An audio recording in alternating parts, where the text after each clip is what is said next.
Hi everyone, as you're logging in, please feel free to introduce yourself in the chat.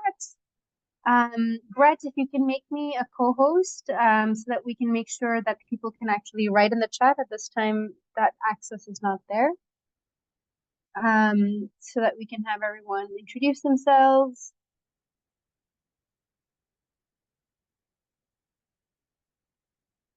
There we go. Thank you.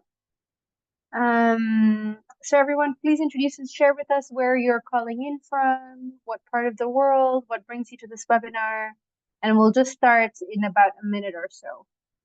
But please make sure you select everyone when you're introducing yourself in the chat.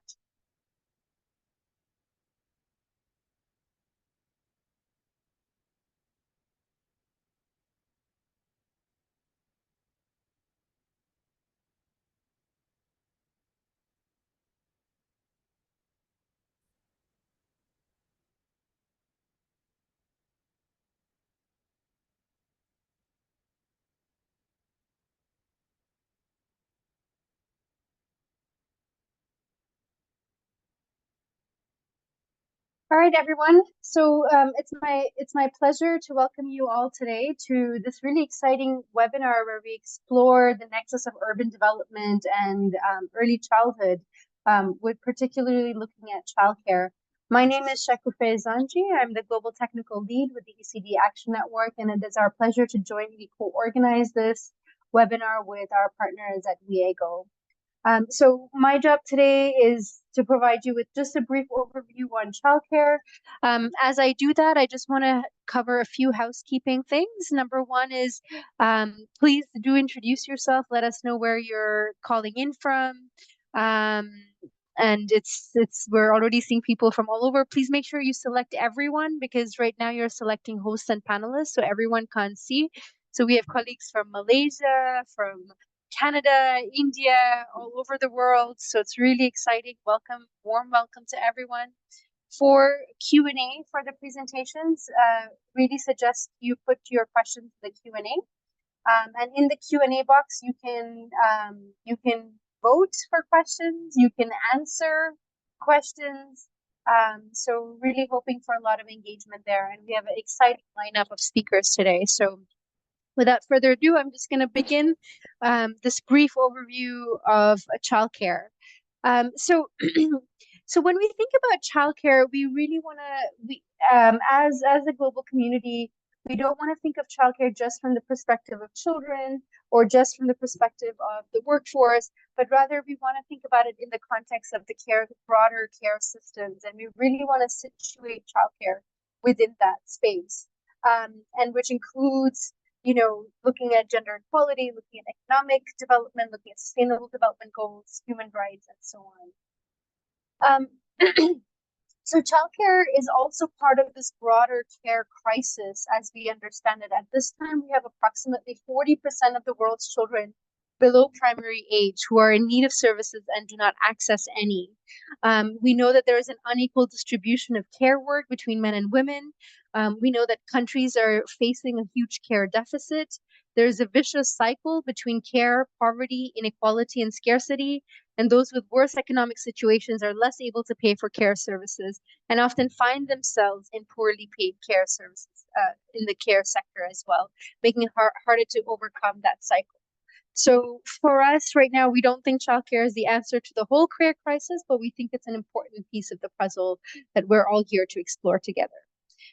So when we speak of childcare, essentially what we mean by it is any type of childcare, either home-based, center-based, or any family or informal arrangements where children are, able to access safe play environments that they can learn, develop. So not just about physical care, but also the emotional well-being care and development care of young children. Childcare, we know many arguments have made for it. It can be the foundational investment in human capital. We can contribute to better for women, welfare, improve child development outcomes, and potential for increased productivity and economic growth. So good for children, good for women and families, good for economies. And so beyond just initial childcare services, we have taking a more broader care policy package approach where you're looking at what are the policies that families need to access to support care in addition to the services as well.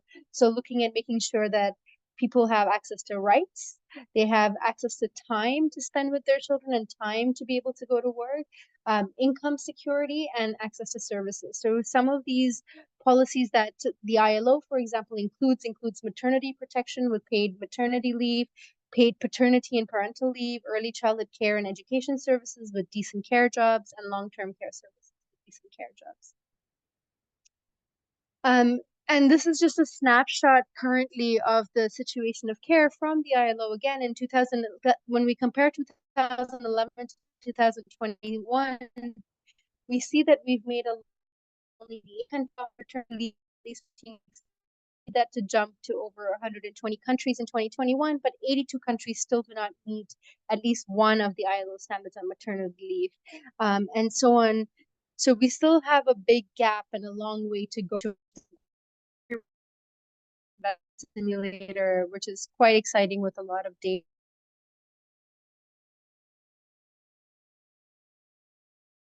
The barriers today from our speakers today, especially targeting the urban fabric and urban environments. But we still see that access to quality care is limited. It's a high cost for attending. Sometimes it's not convenient hours, especially for children of families who are participating in labor markets. And there isn't strong quality assurance systems. And so on. So still many barriers to significantly accessing universal quality childcare. So from our end, we think like quality and inclusion needs to be at the heart of access expansion. Policies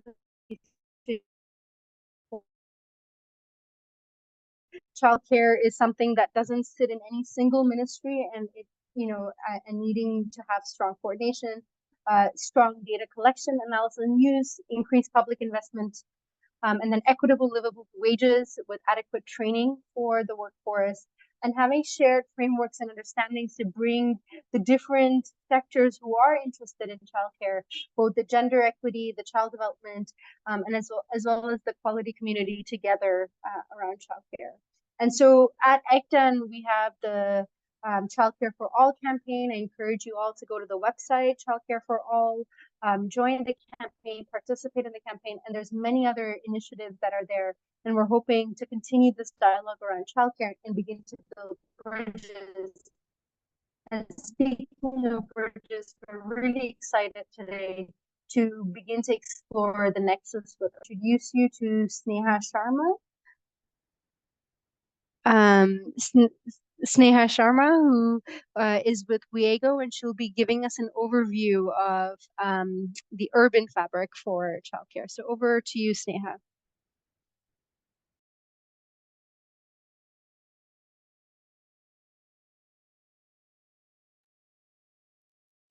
Thank you, Shekufi. Thank you for setting the stage, and thank you everyone for joining us today. So I am Sneha Sharma. I work with WIEGO, Women in Informal Employment, Globalizing and Organizing. So before we talk about the issue at hand, let me just take you through what WIEGO does, and that would explain the context of why we think childcare and urban spaces or urban informality is important. So WIEGO is a global network that is dedicated to the issues of working women in the informal economy. Within WIEGO, we work with four main occupational groups: domestic workers, home-based workers, street vendors, and waste pickers. Since these groups form the largest majority of urban poor, and a focus again then falls within urban informal employment. So our approach is that we have grounded research, statistics, and policy analysis. That is through alliances that we build between worker organizations, researchers, statisticians, and development practitioners. And through WIEGO, we work mainly in five core areas, which is organizational representation, statistics, social protection, law and informality, and urban policies.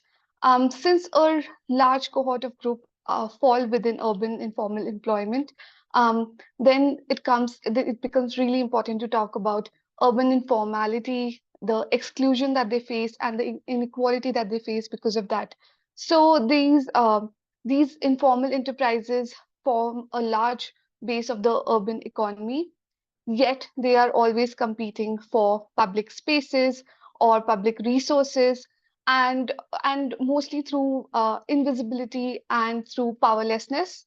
Then these workers are largely within informal settlements, which are also sites of production or industrial hubs in a lot of cases, yet they are evicted at a very short notice and mostly to peripheries of the cities where they are very away from markets or their customers. Since these are working poor people within the city, they lack rights to any kind of services within the city, any kind of public spaces or resources. And even when you look at the city governments or the city plans that exist, they often talk only about the economic interest within which informal workers or women in informal economy remain a large missing gap. So within this context, if these workers live in such urban informality and work in such urban spaces, the impact of that on childcare is huge. So because of the living conditions that they are in, which is informal settlements where they lack space or infrastructure, or lack any kind of sanitation, water services, or such public services, they find it extremely difficult to provide adequate care for their children, which becomes a stress and anxiety for them. And because of the conditions that they live in, the regulations that exist around childcare centers, those are not suitable for these resource poor areas. Again, when we are talking about their workspaces, these are mostly landfills or streets, markets, and also homes in some cases within informal settlements. And if even if you talk about services available for working women, most of those are focused on formal spaces, and they tend to forget urban workspaces or workspaces where these women in informal economy actually operate. So eventually, what happens is that these spaces become extremely unsafe and inappropriate for children. But it is not just the development of children that is hampered, but it is also an issue of low productivity and earning for women. So within our research, we have identified mainly four gaps that exist or the challenges that exist in terms of provisioning of childcare services in urban spaces. One being affordability. Again, as I said, most of these regulations are designed in a way that they can only suit very high cost centers. And most of the women workers are not able to pay those fees. So that remains a big challenge. Again, accessibility is a big challenge. Workspaces where they exist are very unsafe. So if they do not have centers there, that is the challenge. Urban plans do not recognize the workplaces that they work in, so they do not include childcare facilities within their environment. Then we have uh, the needs of these workers are not included within the within facilities, or they are not part of those decision making structures that actually define how a facility is supposed to run. Then also the childcare workers that are running or are at least working in these centers, they do not have decent pay and work conditions, so that also remains a very big challenge. And as I said, regulations and implementation frameworks that exist are not suitable for resource poor areas. So a lot of these women workers in the informal economy rely on unregistered centers, which again does not have any regulation on the quality that they provide or on the services that they provide. So these were the challenges that we identified, and our approach was to work through infrastructure solutions and through policy approaches. Within infrastructure solutions, we have, through our partners, we are piloting some infrastructure solutions. I'm not going to talk a lot about that because that's something that we would be covering in the next part of the webinar. And even around the policy approaches, through our partners, we are trying to work around designing standards and guidelines that are actually suitable for these workers and can be implemented in the areas that they live in or in the areas that they operate. Um, but eventually, our aim is to have childcare facilities that are worker friendly, where we have decision-making structures that are led by workers, where the voices of these workers are heard and included in how we are designing these structures, how we are designing the policies. Then we want to actually have state as the authority around these centers, and also state as the main public main financer of these structures, so that we are able to address the challenge of affordability. Again, there is a need to talk about enabling structures, enabling infrastructure and regulation for childcare facilities in the context of where these workers operate. So um, recognizing their needs and actually including them in the plans, the city plans. Then we want childcare to be recognized as a right for children, for their own development and protection, but also as a right for women to be able to take up economic opportunities that they and actually be able to, contribute significantly in the way that they want. And within all of this, our aim would be to have formalized pathways for workers that work in childcare facilities, and collective bargaining from these workers to actually demand for their rights. So that is how we envisage, when we are talking about urban spaces. The eventual aim would be to have structures that sort of follow these principles. After setting this context, I would like to hand it over to Boniface Kakwabe from UNICEF, who would be, now leading the webinar with the panelists. And over to you, Boniface. Thank you very much, Sneha, and also thank you very much, Kufe, for the overview. And welcome, everybody. So I'll take you through the next session, where we're going to hear now from country examples. We have heard the frameworks, the overview itself, but it's also good now to answer this question: how does this look like in practice? So we have, good speakers before us. I'm going to introduce them shortly, but it's now just lowering down to say, in practice, this is the way, the policies, the practices are being done. And in the next, 30 minutes or so, we're going to have that conversation. After that, you have time. And I would like just to encourage you to see, as the speakers, come on board, feel free to put in the chat. Then at the end, we have enough time for us to respond to the questions. So the first speaker is going to be Dorcas Ansah. Dorcas is the coordinator for WEGO, and she's the focal, for focal cities in Accra, Ghana.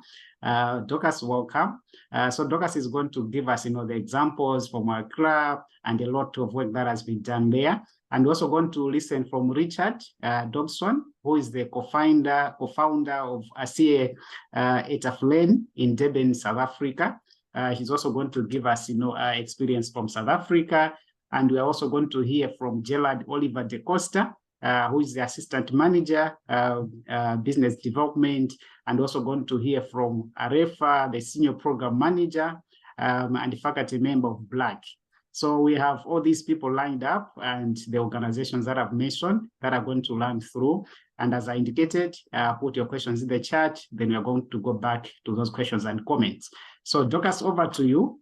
Take us through the experiences from Accra, Ghana. Thank you. Thank you, Boniface. Please let me know if I'm laudable enough. Yes, I can hear you. Wonderful. Okay, so thank you, everybody. As been said, my name is Dorcas. I'm okay if you call me Dorcas, and I also work with WEGO. I must say that thank you to Shna, my colleague, for what she's done, because she's actually put the context to help me go very fast in my presentation. And so just to tell a story, in fact, the childcare project in Accra started off on a normal visit to the Makola market one day to map some of the issues that we were seeing with the worker organizations that we work with. One of our observations was that we had a lot of kids in the market, and it caught our attention.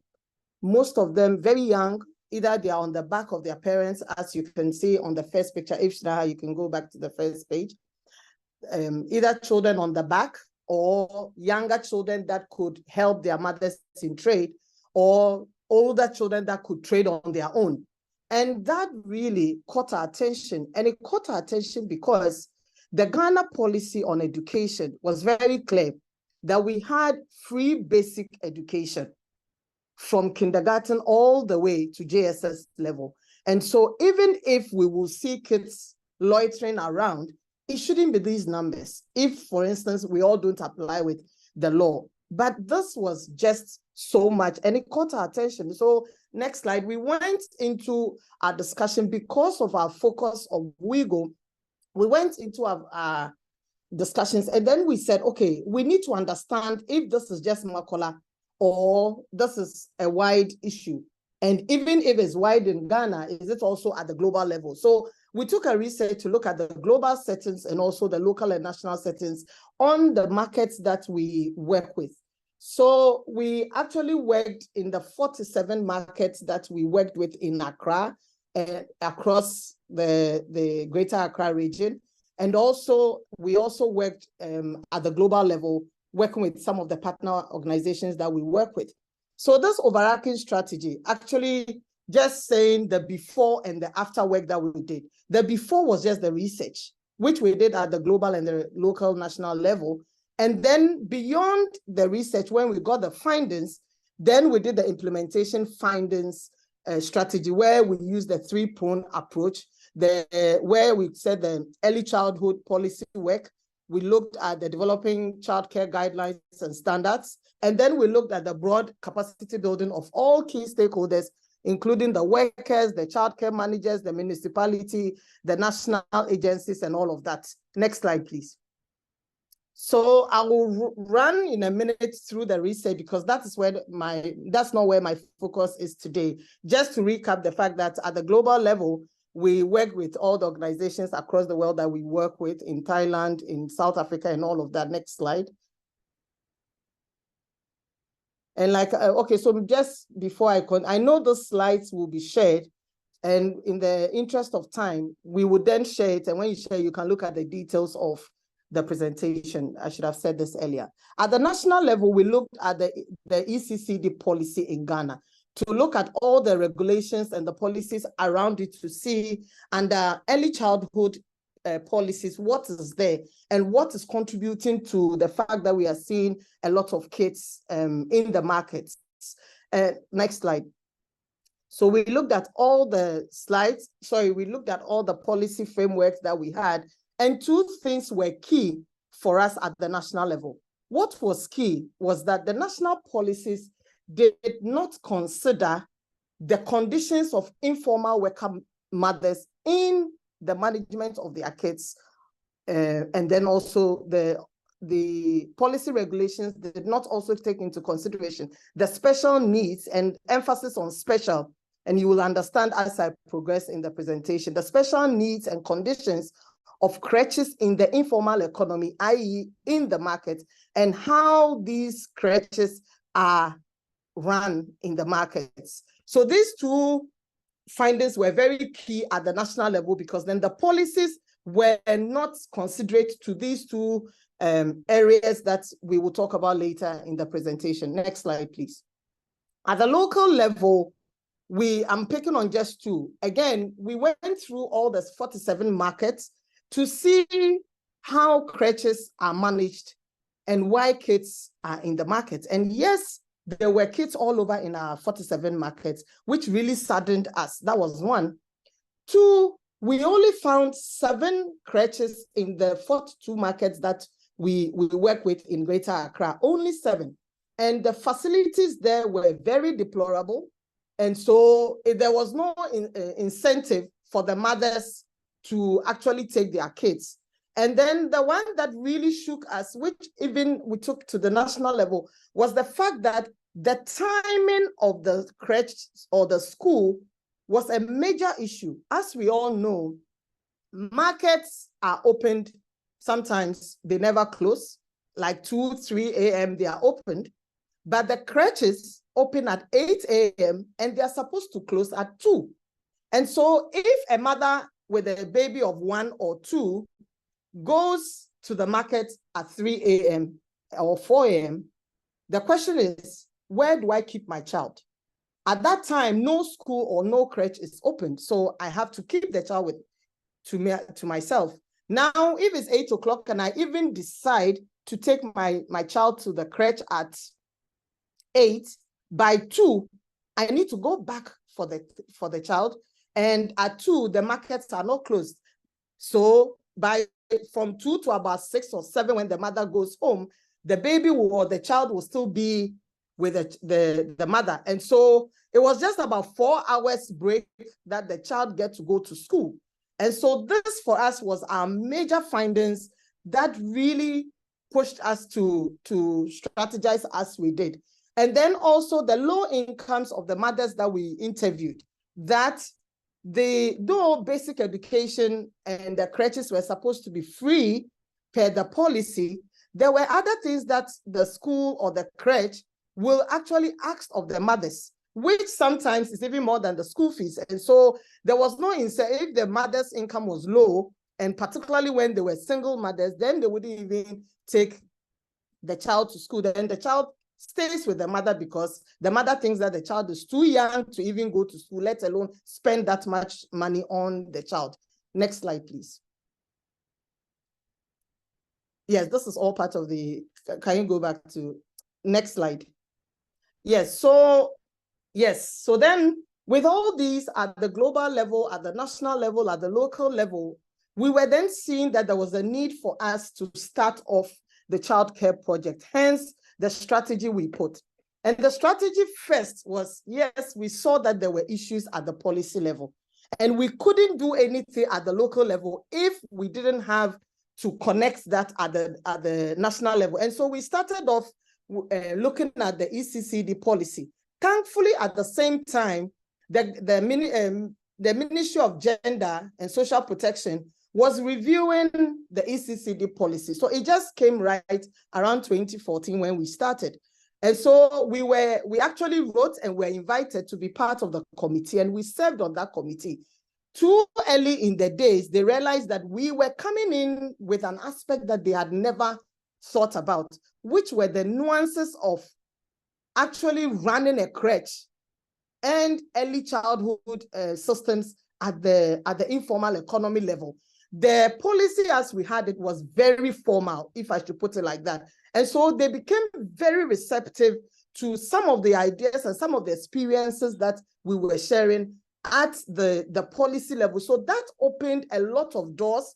We were allowed to make a lot of input at different levels, as you can see on the slide, into the policy itself. And we were able to have a whole section on the policy at that level. And so it really worked very well for us because the issues we're raising were very realistic, they were real, and nobody had ever thought about it.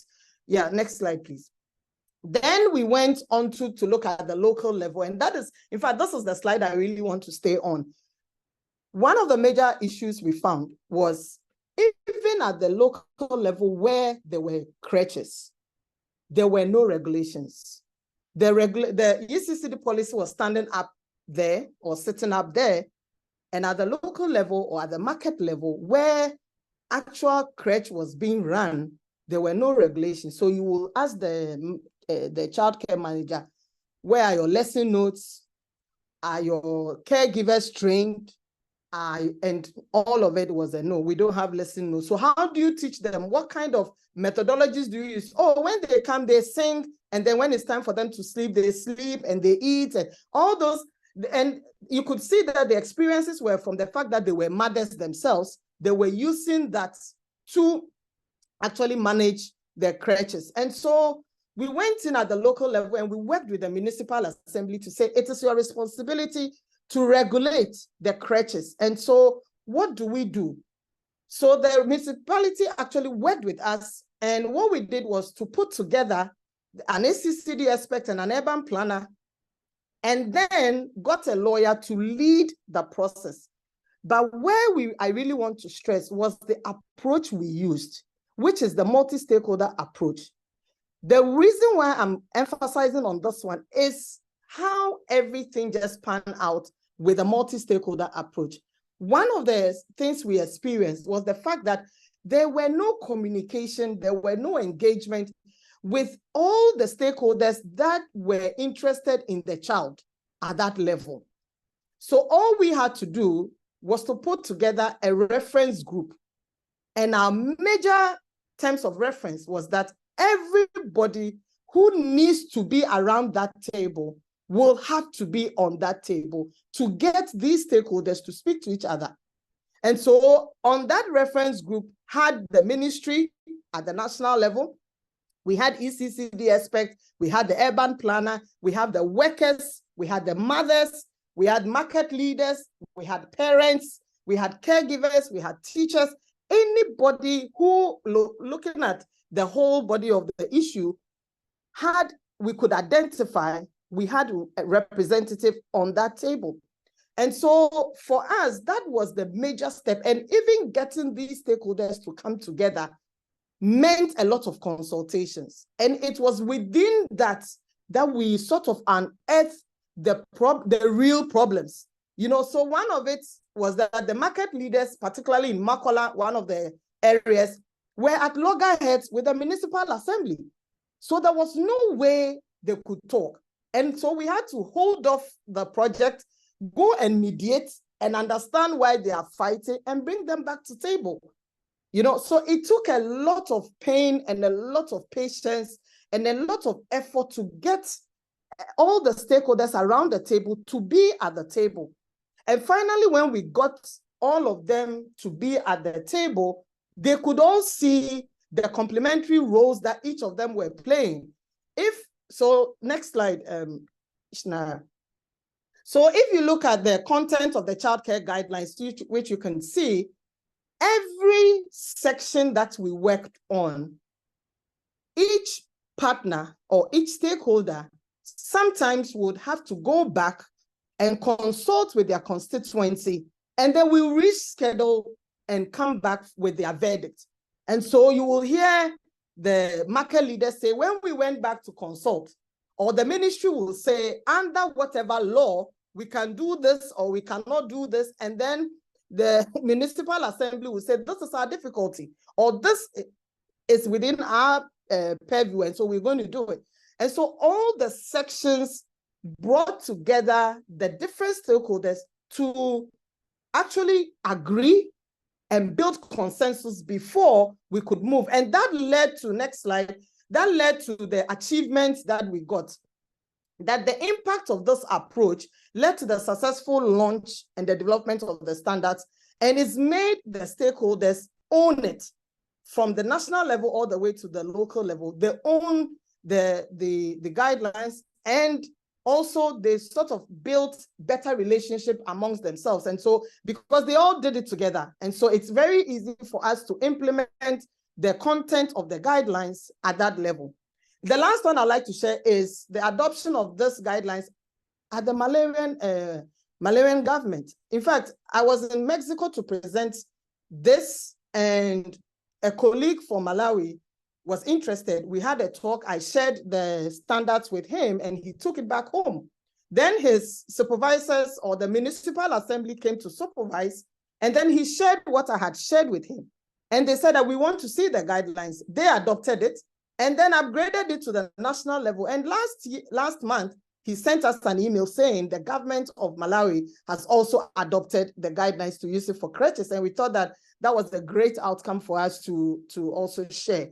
So basically, for us, it was the approach and the patience that we had to bring everybody on board that normally you wouldn't find into the discussions and on that table for decisions to be taken. That gave us the kind of results that we got. Okay, thank you. I guess I could stop here, and then when questions come, I could expand more. Thank you very much. I'm sure my 10 minutes is up. Thank you very much, Dorcas. We greatly appreciate. Now we transition to Richard to also have the experiences from South Africa. Richard, over to you.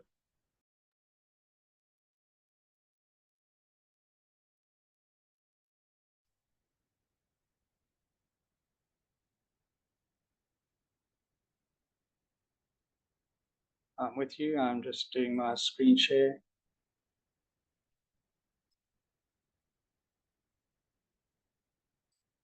Boniface, can you see that? Yes, I can see it. Thank you. So thank you for this opportunity, and thank you, Dorcas, for your presentation. And Boniface, has the slide moved to the next one? I just want to check that, and then I'll stop interrupting. Yes, it has Did it moved. move? Okay, right, we're good. So very briefly, introduction to our organization. I won't go into any of this detail. As Dorcas has already said, we're under time disciplines. But our presentation today is particularly going to focus on urban innovation and urban infrastructure as it impacts on childcare. The area in which we work is an area, Durban, South Africa, the main public transport node. By scale, elsewhere in the world, probably considered small, but roughly 6,000 to 8,000 informal workers who use public spaces. Those informal workers are either street vendors, market traders, or reclaimers. Our early work into childcare started with World Health Organization, particularly with a focus on breastfeeding. And as a result of that, I guess we, just as Dorcas had said, our early learning and exposure to the challenge really came from that. And the particular focus was to achieve breastfeeding at least for the first 6 months of the child's life. And so the realization that despite all the challenges, children were coming to the street. There was huge levels of ingenuity just in terms of how parents, carers entertained their children, and they were, of course, ever present in all sorts of contexts and positions, and of course, elsewhere around the world, as we are seeing. So from the point of view of particularly breastfeeding and child nurture and health, at least for the first 6 months, it became very obvious that proximity was one of the key aspects that would achieve at least this first 6 months as a goal. So our first work really started looking at what we called street cribs. How could you, parents were already making arrangements to have their children with them, but how could you actually dignify that? And in this instance, it was to utilize ubiquitous storage crate that informal traders already use to store their goods at night. And then once the goods are taken out during the day, to then convert that into a dignified crib. The next proposition was really that the environments that the children were in, it's all self-explanatory, were obviously not optimal. And that the real challenge was that the children were present, as I've already said, but this was the workplace. And so it only made sense that the care for the children and all that is really needed in terms of stimulation, et cetera, had to be in the work, in or near the workplace. And then ultimately what we're also talking about is that unless this happens, you are getting divided attention, which ultimately affects incomes of the working carers or mothers. So in Durban, South Africa, there are regulations, particularly biased towards informal settlements, but they do permit ECD centers, and there are norms. I won't go into this, the presentation can be shared, but generally children 0 to 3 years old, six children, space requirements. And so we took up this challenge of saying, how could you apply these standards and the regulations that were there in a public space? We also did a quick survey and realized that there were what we called periodic spaces and other spaces owned by the parastatals, and then even underutilized spaces that could easily be deployed to act as what eventually became micro or pop-up care facilities that could utilize these spaces and would bring the care facilities right close to the parents and carers. There were two pilots that we want to show today. The first is an area we call Brook Street, a large roofed area, but you can see within that gaps within those little kiosks. And we identified one of those gaps as a potential site for one of these 6 to 8 person little micro pop-ups. The other was within an enclosed market. So these were for market traders, an underutilized stall. Again, that was targeted as a potential space for a childcare facility. Continuing the concept of deploying and understanding the crate that people use, we realized that if we were going to have a micro care facility, we needed to draw inspiration from the street. So it was the wooden crate, ready there on wheels, and the little tent structures that people use to protect their work sites. We believe that those were two components that could be deployed as a care facility approach. And so we developed these two boxes. The two crates stand together, and as they open out, they do form the core of the care facility, and this is how it is deployed. And I'm very conscious I'm going through very quickly, but these slides will be made available and we can share all the information. But it does provide the 3 critical spaces that the regulations require: a hygiene nappy changing area, and then the food preparation area, then the sick bay. And so within that area of 5 by 2.5 meters, you could comply with the regulations under a tented structure. The first one we deployed was in the Brook Street site. This was literally the day before the COVID lockdowns. And so we were able to erect it as proof of concept. And we had feedback, which I'll show you how we then adjusted this design to accommodate the challenges. But that was the little pop-up, slipped into the gap, bringing the care facility close to the working parents. Quick clip to show how it fits together. These two crates would be wheeled to site. They fit together in the manner that I showed you in the plan. What's facing us is the food preparation area. The area on your right is the little sick bay, the hygiene and water dispensing sites on the left. That care crate approach was adopted in the early morning market site. The stalls were upgraded, and that facility is now operating in that manner. The Brook Street site was different. We got feedback that erecting that tent and disassembling it every day, chiefly because of the design of the tent, was too intensive. We were able to negotiate approval from local government to put a roof over that structure. And this is what we are now literally completing today. It is a shuttered facade, which when it opens out forms a little play space in front of it. It would have equivalent of the care crates inside it. Down one side, little food preparation area, the sick bay in the center, and the nappy change on the other side. Same space requirements, 5 meters by 2.5, and would comply to the regulations. Here in South Africa, I won't go into this, it's going to take too much time. Under this program, there are very specific approaches that you can take towards getting registration. It is all tiered.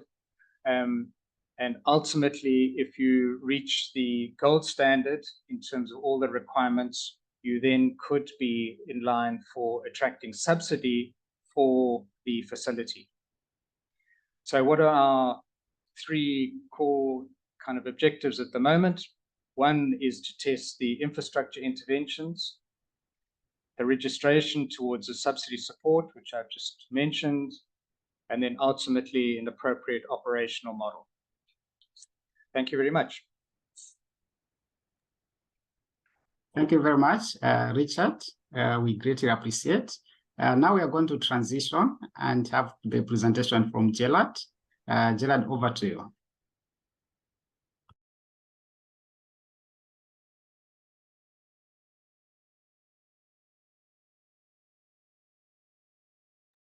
Oliver, you're on mute. Yeah, Gerald, we can't hear you.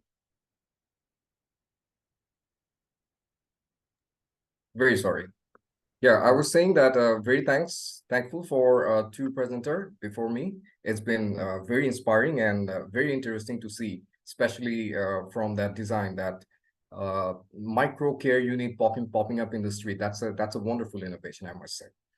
However, thanks to Egton and Wigo for this opportunity, I would like to speak on behalf of my organization, BRAC IET. So next slide, please.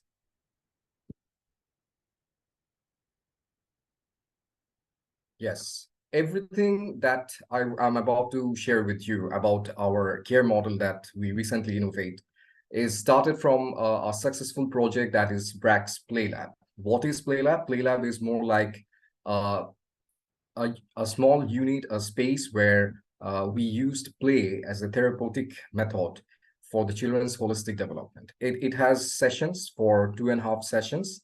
We established those units into the remote places where the children's of vulnerable communities, they do not have much of government facility or it's far off from the primary schools. So to ensure that the children's do get some stimulation for their development. So after the successful 5 years with Play Labs, we had to come up with the exit strategy that how can we sustain these Play Labs. Now, this is where we ran some research from the community people who took our services. We had very good overviews that they have seen and it's been approved that Play Labs and the curriculum and the activities actually work. We have so many successful cases where parents were given that testimony that they have seen that those development into their child that they never thought of. However, when we came to face this question, how are we going to sustain this facility? We came up with two options. First one was to integrate this program with a government program. So it will be taking place in a government primary school, and the same philosophy will be carried out. Next slide, please. So PlayLab has went through many phases. It's been iterated and adopted in different settings for based on the research-based evidence and the demand from the community. So you can see it started from 2015 in the community PlayLab. Then we did the same thing in Uganda and Tanzania. For Rohingya community, the same philosophy we replicated. We called it the humanitarian play labs, and as I was saying, that it was incorporated with the government programs. So it's been replicated in the government settings as well. And finally, in 2021, we are transitioning into a care model, and that is the most interesting part. So far, this is more like a history. So next slide, please.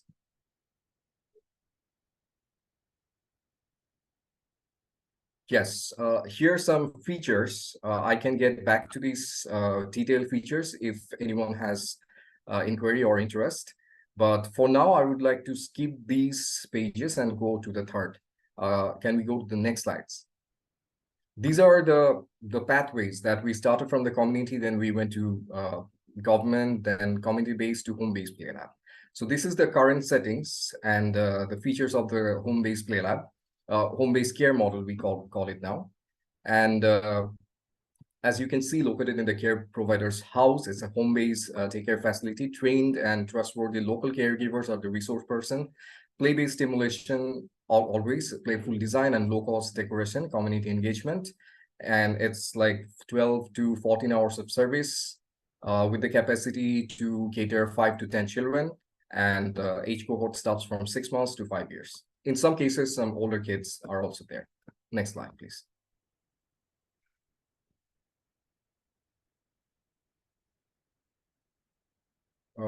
Yes, thank you. So this is our current status, that we started as a play lab, then we face the challenges to sustain it, to make it a sustainable business model. to keep it there in the community, then we discover something more interesting. See, here we are finding these 4 core elements, core characteristic, I would say, that it's a triangle, and the care is it's like a triangle attachment, it's a triangle approach. Like the mother and the child and the care provider, they're like a triangle and attached with the emotional empathy and the bond. Here's the interesting part, this model is mainly serving the RMG workers, the labor-based community, and working parents, those who are majorly working in different factories for ready-made garments. Now they have a long period of work time, work hour, like 8 hours or 10 hours. So most of them, they're keeping their children at the village when they're migrating to the city for these jobs and stuff. So they're not being able to keep their child with them, as they do not have the childcare facility here in this settings where they're living in the community. Now, even though there are some government daycare facilities, and those factories also have some daycare facilities in their premises, but here's the interesting thing. Instead of putting their child into those government facilities or into the childcare facility of that factory, the working parents are choosing to keep their child to the woman next door neighbor, who is a next door neighbor to her. Why? And paying her the money for keeping her children for long hours and to take care of their children. And the amount is quite big. The difference is quite big. Like if they keep their children in the government play labs, government daycare facilities, it costs them like less than $5. And if they're keeping them in the factory premises daycare facility, it's similar, less than $5, or in most of the cases there is no charges. But instead of that thing, they're keeping their child to the next door neighbor that they call Appa or Khala. Khala means the sister of your mother. So why is that? And they're paying like 3,000 taka, which is around what should I say, like $20 or $30. Yes, $40 maximum. So why is this difference? Why they're choosing this next door neighbors? The reason is very interesting.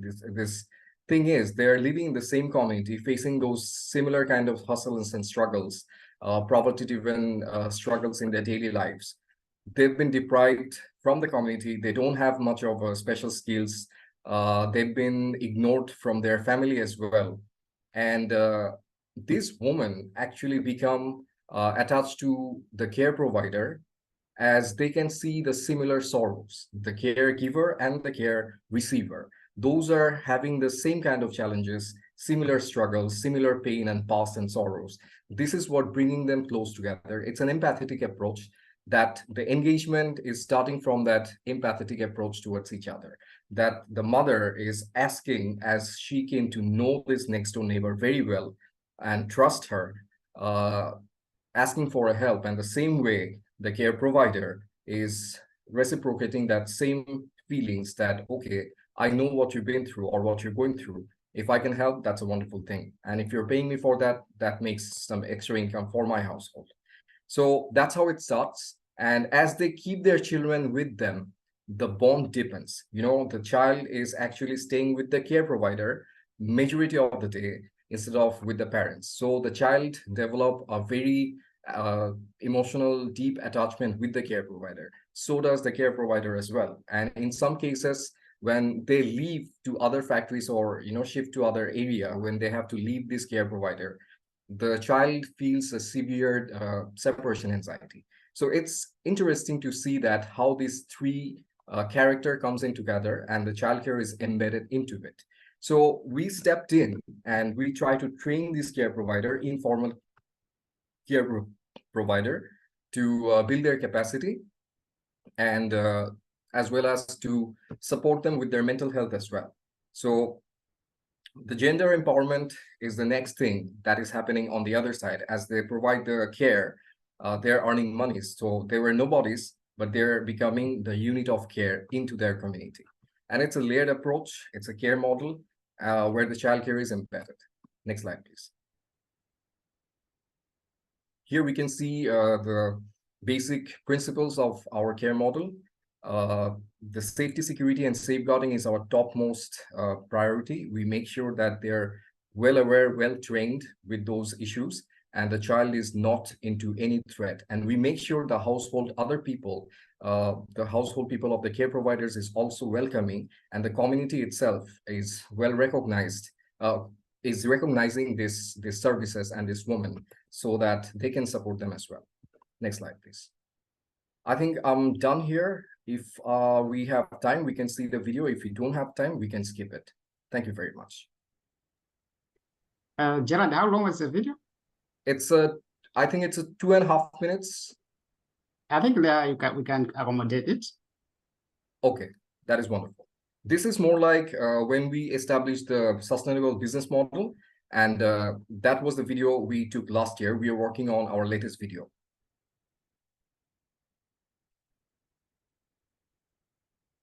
Yeah, you can go on.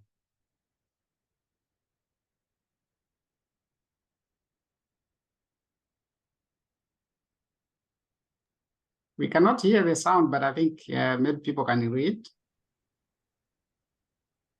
Yeah, I cannot hear the sound either.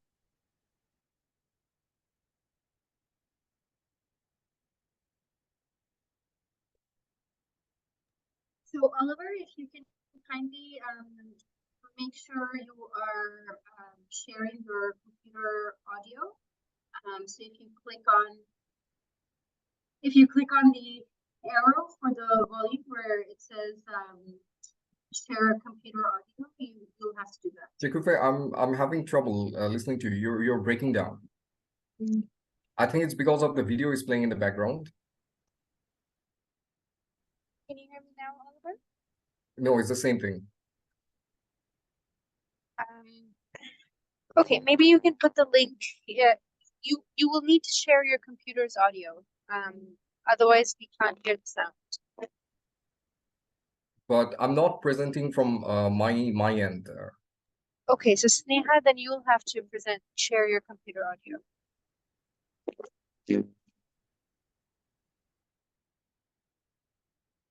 I think I can hear you now, Chikufe. You were saying?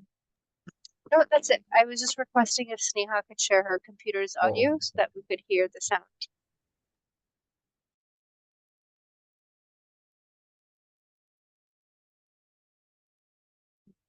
Hey, technology sometimes, so we apologize for that. Sneha, maybe just try a bit. If not, we're going to share. Yeah.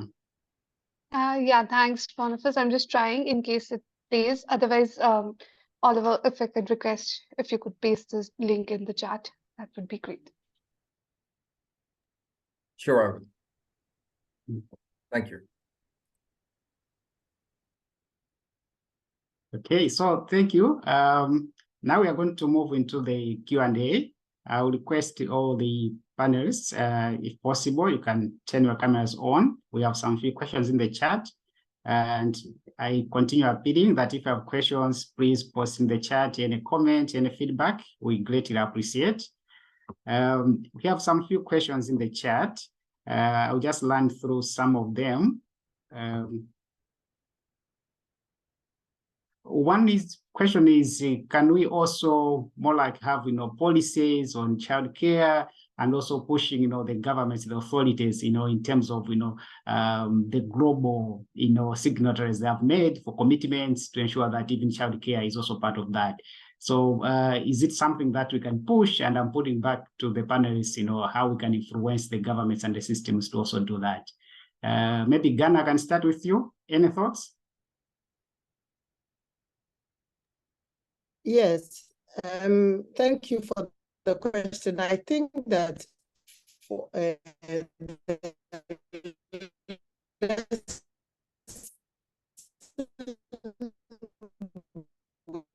sorry, Dorcas, we can't hear you. Being at the right place on the right is very, so the issues as you can Can you hear me? No, you are breaking. Camera. Okay, can you hear me if I put off my camera? Yeah, now I can hear you. Okay, then please allow me to put off my camera. I think it's because I'm using my phone. We had a light out because it's raining. And so I guess that is why.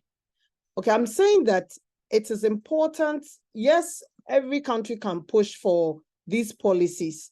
But what from our lessons, one thing I will say is that you need to target both the national and the local. And you need to engage at all the levels. Otherwise, you will not get what you're looking for. One thing, again, we observed was that you might assume that, particularly at the national level, they should know. Trust me, they don't know, particularly issues around the informal economy. It was our eye-opener. It was their eye-opener. And one of the things they made us do was to organize a visit for the national, particularly for Ministry of Gender and the other stakeholders, to come down to see what actually happens if whatever we were saying was true, because they thought that this was out of the world, that this is happening in Ghana and we don't know.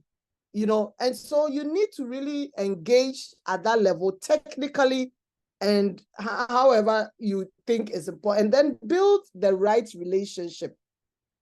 And then let the workers be there to speak for themselves on their experiences, because it's about them. I think that these were the things, that these were the tools that we used, these were the techniques that we used to get where we got to. Thank you, Dorcas. The key message there is, let's not assume, let's involve all the key sectors so that together we can advance this agenda. Another question in the chat is, how do you address the issue of affordability? Maybe Richard, you can start off, issues of affordability, and others, if you also have some thoughts, how affordable are the initiatives that we are promoting? Over to you.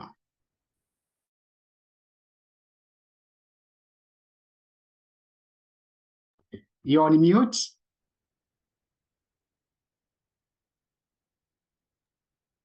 I think it's going to be a universal challenge. All the examples that I've been exposed to, this principally comes up as one of the key issues.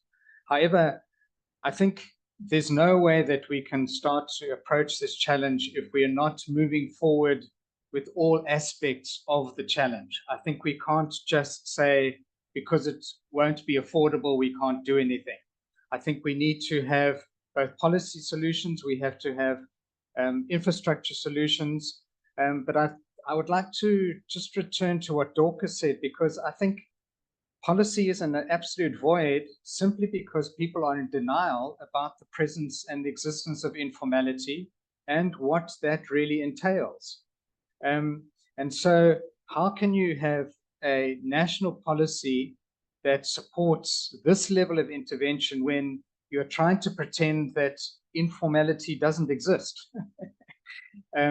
So I think you've really got to, first of all, raise the consciousness, and this is to answer your question specifically, you've got to raise the consciousness of governments at various levels. Otherwise, you're ultimately not going to turn people's consciousness about how these services need to be provided. And if they need to be provided and people understand that, then you have a different approach to how they might be funded or supported. But at the moment, everyone's in denial. And so we've got the begging bowl and we're running around way at the back. Great, thanks, Richard. He's reminding us of consciousness. I think there's some level of intentionality, and I also add to the same, to influence the national system so that governments are on board and are taking lead on that. So thanks, Richard, for that. The other question is also, I think, coming to you. In the Devon project, do you employ teachers or educators? So I think that one you can expand. People are interested to hear about the workforce that is behind that work. Thank you. First, there were two questions, so I'll probably poach into the second one as well that I spotted. To be honest, I don't know how to answer that question because we don't necessarily draw that distinction, but let me give you the answer. And this is not to to dodge the question, but we would classify the people that are working with the children as caregivers, but the skills they have, and that might help people answer the question, is that they are trained in basic care skills in terms of child minding, first aid, and then foundational stimulation. So remembering these are children from 0 to 3 years old. And so really they shouldn't be given formal early school training. It's all really just about stimulation. So that is the skill set they have, and whether that is classified as an educator or a teacher, I think that will depend on context. And the second question that came was the cost of the care crates. Also a difficult question to answer because we haven't gone to scale. The vision of the care crates is that we ultimately attract funding to be able to develop the product as a knockdown, bit like IKEA furniture, so it'd be flat packed and it then could be sent out to remote areas, assembled locally, and then would be utilized as I explained. But I did a quick calculation in here, and I think at the moment ours are costing around about $300 US.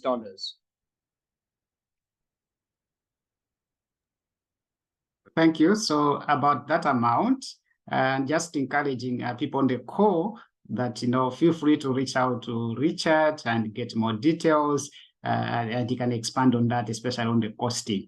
Dorcas, going back to you, the issue of workforce and cost effectiveness, maybe you can expand. Yes, so that was one of our critical, can you hear me, please? Yes, I can hear you. One of our critical considerations that we didn't want to take on board, because it was donor funded, any of the costs that were supposed to be taken care of by the government. And that is why we worked with them in the way we did. And so at the municipal level, what were they supposed to do? They had systems that were supposed to provide training. They have systems that are supposed to provide monitoring and supervision to the care centers. All we did was to facilitate those things for it to happen. And so, yes, in the beginning, we will pay for the conference rooms and all of that, but our push was to get them to mainstream that into the system of government so that it's sustainable. Because then we couldn't be there every day, or we can't be there every day, and the government will be there every time. And so we didn't want to go into how much it costs, whether it's high or low, because whether it's high or low is the mandate of the government to do that. And so we worked with the municipality to just go ahead and do what they had to do in terms of the mandate that they have in relation to that. They have their own systems of internally generated incomes. They will go like, we don't have funding and all of that we could have a discussion on, but it wasn't our responsibility to take the work of the municipality or the ministry and do it for them. What we could account for is the consultations that we did in terms of getting them to meet and all of that we know, and that was quite expensive, but the work itself, we didn't do it for the municipality or the ministry.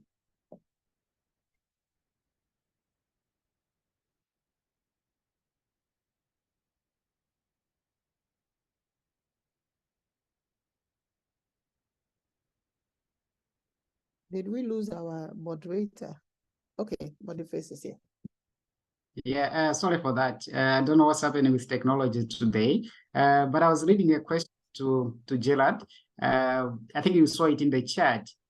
Could it be that the factor or the government childcare centers are not providing very high quality services, or are not trustworthy, so that it makes more sense for them to leave their child with a trusted neighbor? So you say people are preferring to live with a neighbor. Could it be because of the cost dimension? Over to you, Gerald.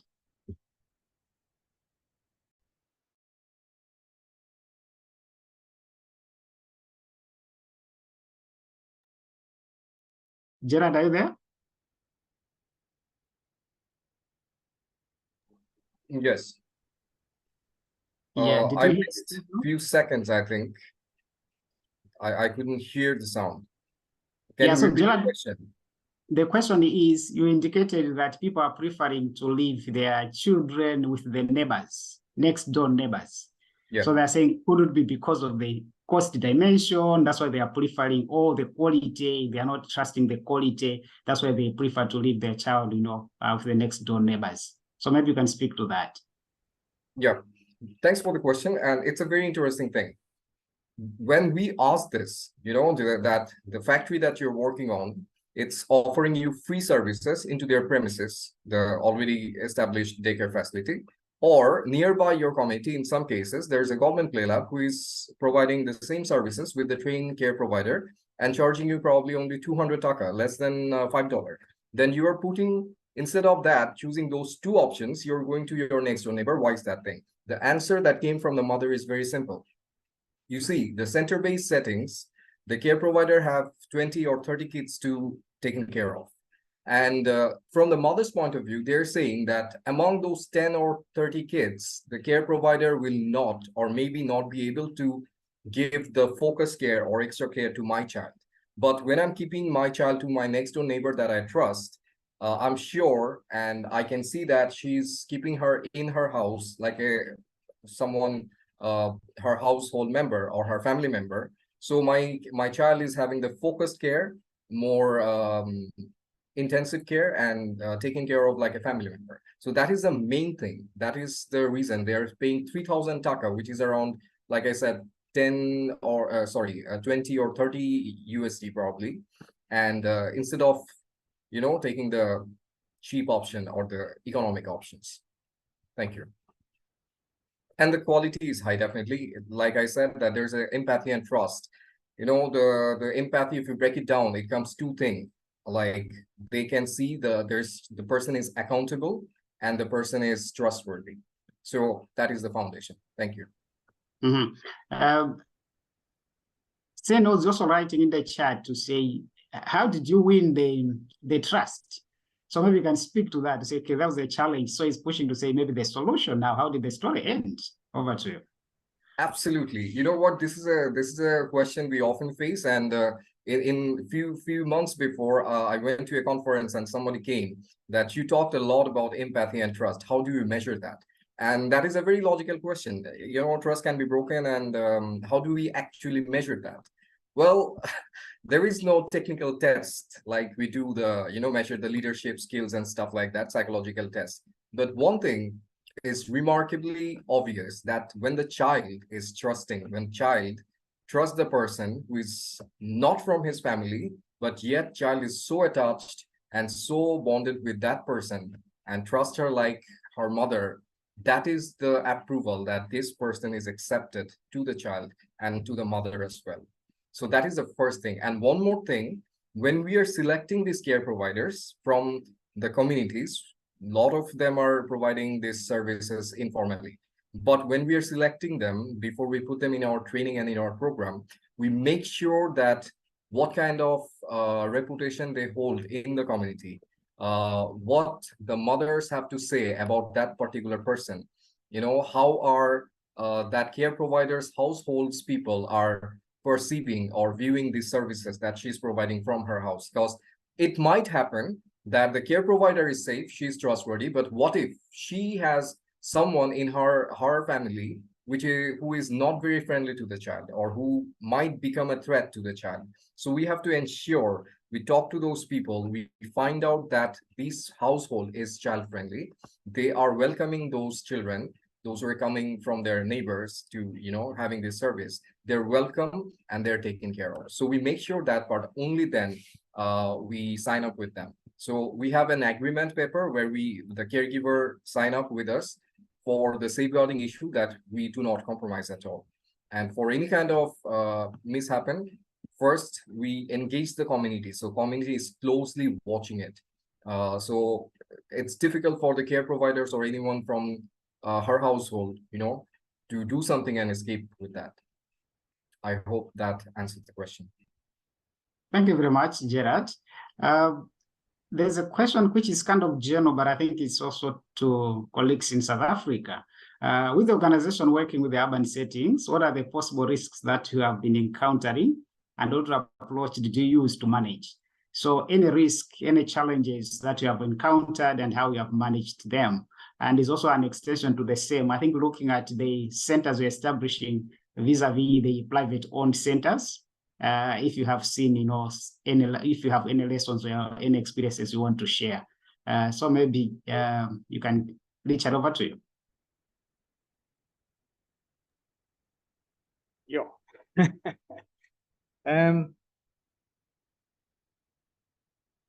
I think, and let me stick my neck out. I think in some respects, we've got a lot of regulation that's driven by officials who really just want a safe passage in their day. And so they don't want to extend themselves into the fringes where the service is really needed, because that's actually literally going to get quite messy.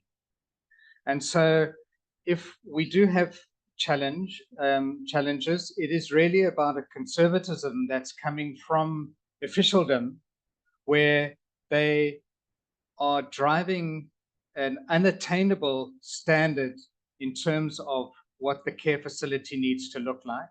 And we've unashamedly adopted the expression that we think that the least there should be are, quote, safer spaces, because in the environment, if we're going to reach and provide a service to women and carers who work informally, you're never going to achieve the gold standard, because then the care program would never reach the beneficiaries. And so I think one of the points of resistance is about a conservatism. The conservatism is driving a higher standard, which is just unaffordable and would not reach the street. Secondly, we've had a lot of struggle in people understanding what we are trying to do, in the sense that immediately we talk about accommodating the children, quote, in public space, it's immediately deemed to be unfit for the placement of children in that environment, and therefore don't even come to our door with some possible solution. And that's why I think we would like to emphasize the importance of design solutions that can actually challenge a lot of the conservatism that I'm talking about, because the objective that we all have is absolutely non-negotiable in terms of care for the kids, quality of the service, and everything that everyone has shared here in terms of putting the child first. So just because of the context, that doesn't mean you can't reach that objective.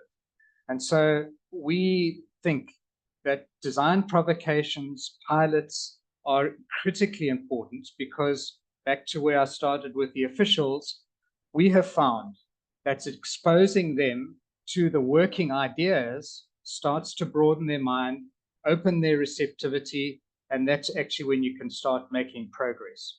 It's a bit exactly like Dorcas said, unless some of the officials actually go into these market spaces and see the potential, and in Dorcas's case, suddenly exposed to a fully functioning care facility in the middle of that market that the officials weren't even aware of.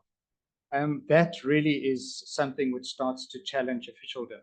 So conservatism and just not being prepared to make your day complicated and reaching out and really getting to places of need. Thank you very much, Richard. The issue of sustainability keeps on coming in the chat. It's a general question again to all of us. What do you envision in terms of sustainability of these services, as they seem to be free? Maybe, Shekufa, you want to start off your final thoughts, and I'll run through so that I just give everybody 1 minute, and that will be the closing. So any final thoughts as we are speaking to that, also handle the issue of sustainability. Thank you. Boniface, my internet is not very good. Everything has been cutting in and out, so I will ask you to go to other colleagues, and I may write in the chat instead. Thank you very much. So the issue is sustainability. Gerald, I'll start with you. Just give you maybe a minute or so, and that's also you presenting your take-home messages, anything you want to say. So start with sustainability and anything you want to communicate to the people on the call. Yes, in fact, sustainability was the first question when we were closing this play lab phase, and our first thing, we couldn't see that far that it can turn into a care model, or the care element is embedded into it.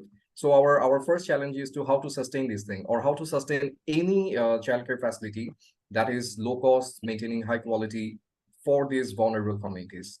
I think in my country context, two things I learned, and two things is very obvious if you visit the communities. Number one, usually the community the solution that the community comes up with is the best one for that community. So we try to look for that, what is the existing issue, and what is the community's perspective and action towards it. Like, if the community already have a mechanism to work it out or go around it, then we try to figure out how can we strengthen that issue, how logical and dependable that is. And so the first thing is trying to find out if the community is already having an existing solution to it, or try to complement, try to strengthen that existing thing, because that is the highest possibility to sustain in the long run. Second thing is, there must be the service provider and the service receiver, the demand and the supply must be a balance. When we started the play labs and we were phasing out, our biggest challenge was that the service receiver, or those who have came to clearly see the benefits of play labs, they know it, they are well aware of it, they're welcoming it, but they're not paying for it. Because two things, it was a need, they identified it, but it was not an identified need. Like, everybody knows that their kids needs to go to school. The parents who have no education, even they try their very best to send their kid to a school. But when it comes to the holistic development, the early childhood development, and the care factors, they're not well aware of it, so they're not willing to pay for that.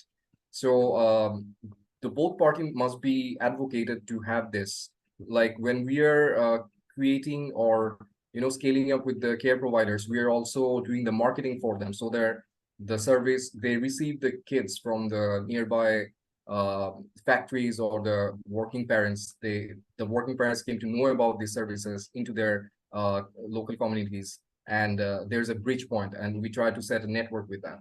So this is two things I would say, or that we have experienced throughout these programs. Number one is complement the existing solution if there is, try to systematize that, try to formalize that. And the other one is to try to balance and make a bridge or network between these two.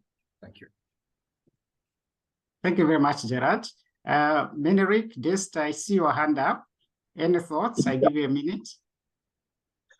Thank you. It was a very educational information that I got from all three partners. From the Ghanaian side, what I learned and what I agree with is that, particularly in poor countries in Africa, including mine, I'm from Ethiopia, I don't think people would be able to send their children to private kindergartens or daycares. Most of the people, that's what I mean.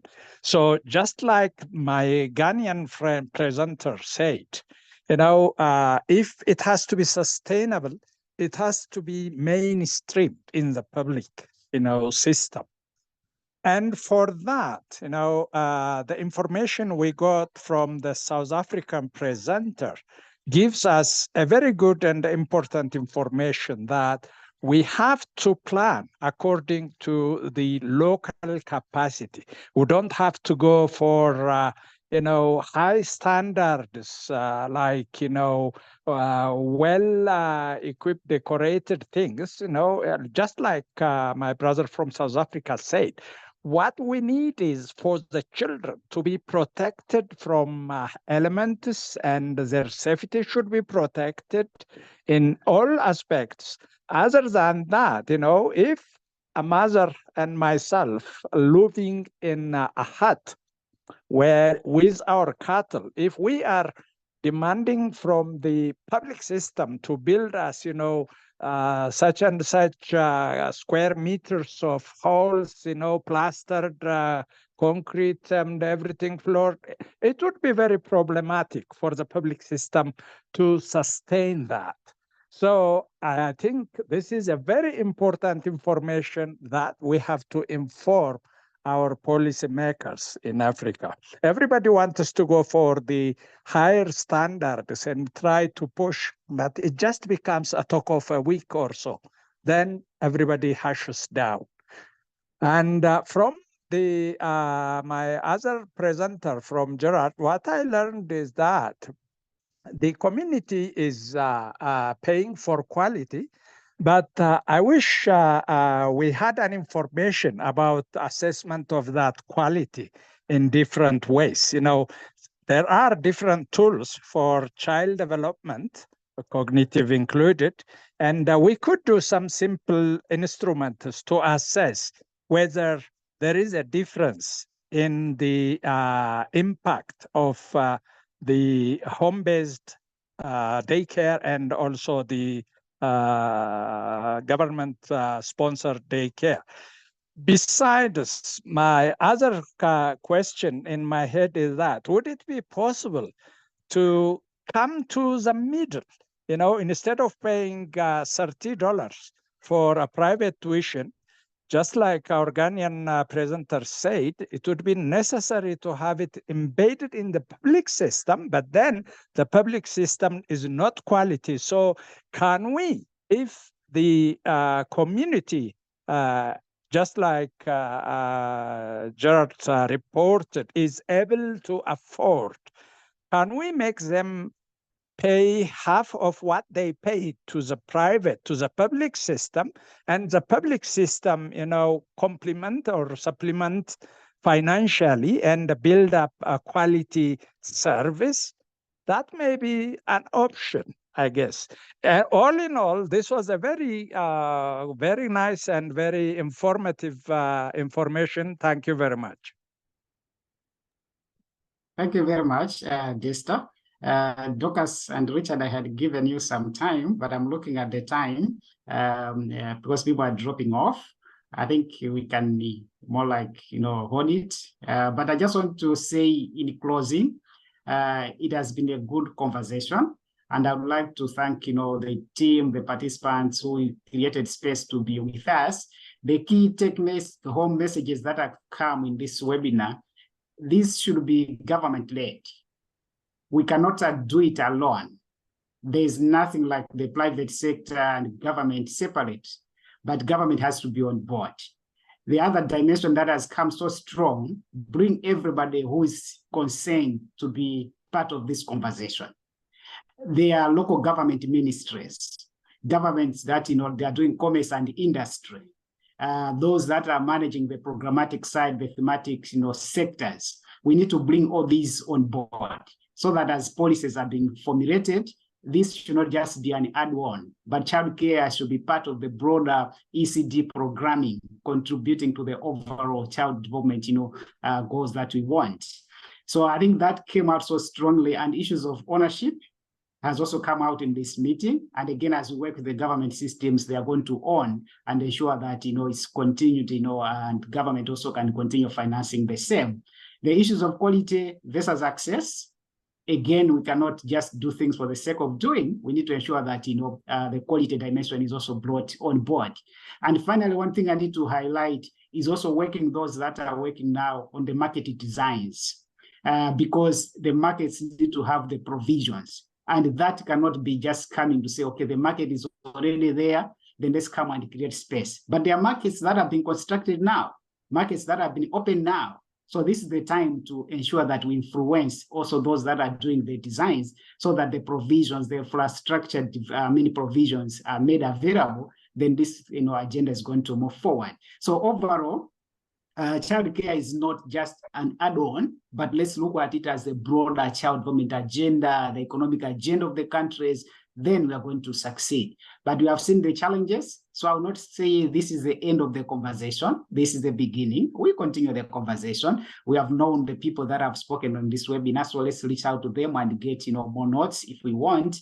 And also, if you have something, please email to us. So thank you very much, the panelists. It has been a pleasure. And thank you also those who have worked on the background to make this possible. I know what it means to bring up a webinar like this, so greatly appreciate it. So this marks the end of the conversation today. Enjoy the rest of the day wherever you are. Enjoy the evening, those who are already ahead, and looking forward to the future conversations. Thank you. Thank you.